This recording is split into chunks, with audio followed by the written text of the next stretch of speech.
పద్దెంది పడిమెట్ల పైకెక్కి గుడికేగు భక్తులకు ఎదురొచ్చే బంగారు స్వామి ఇరుముడులు స్పృశించి శుభమనుచు దీవించి జన బృందముల చేరే జగమేలు స్వామి తన భక్తులొనరిల్చు తప్పులకు తడబడి ఒక పక్క ఒరిగెన ఓంకారమూర్తి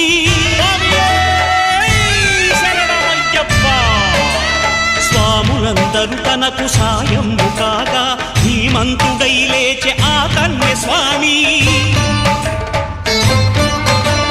పట్టబంధము వీడి భక్తతతికై